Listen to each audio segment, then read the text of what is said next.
Keep your house clean, make the bed, load the dogs in the car every day. You have strangers going through your house, going through your personal stuff, and you have to meet these unbelievable standards that you wouldn't have to in your regular everyday life. This is what you have to deal with when you put your house on the market. So today, I'm going to give you 7 tips to make life easier when your house is for sale, and we're going to get started.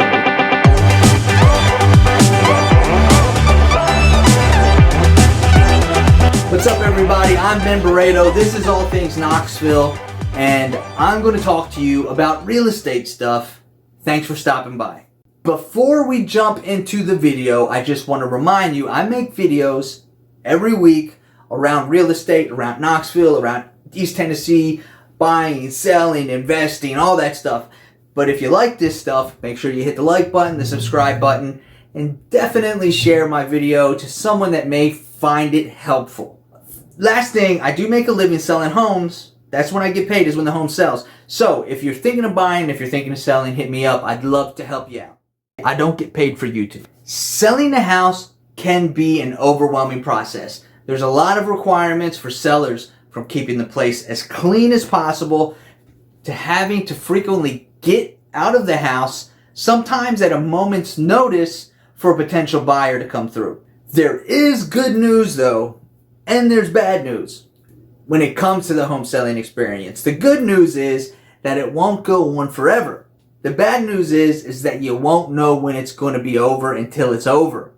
Not having a clear timeline in sight isn't the greatest feeling. Obviously, you're not the first person in history to do this, so these 7 steps will make sure things are okay. Number 1 is only work with an agent you really like and trust. Your agent can make the home selling process easier on you, or they can make it harder.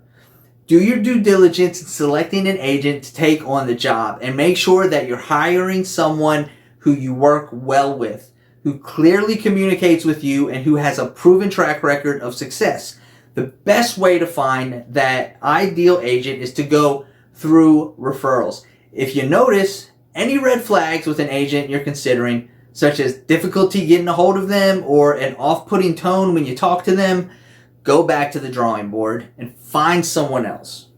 2 is to just keep the house clean.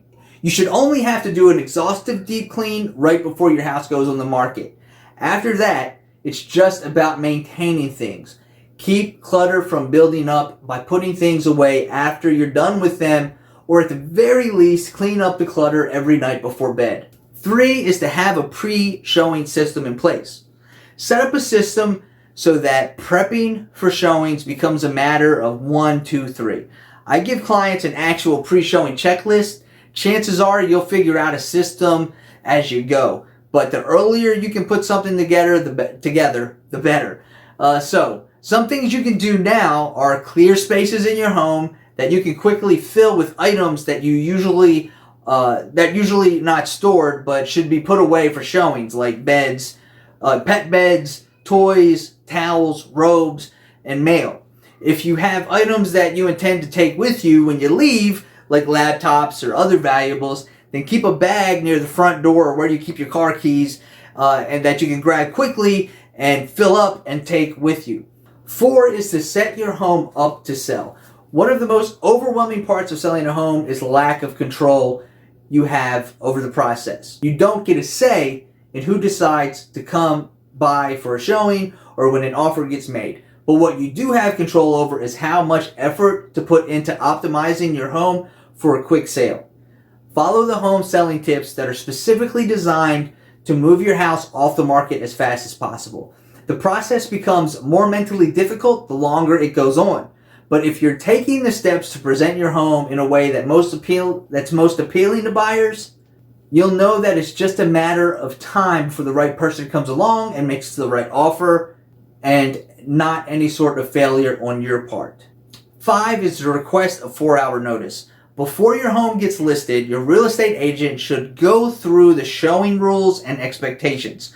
While it's very likely that last-minute showing requests will still happen, and you should definitely take them, a request of 4 hours gives you enough time to finish up whatever it is you're doing, organize your schedule, and prep the house.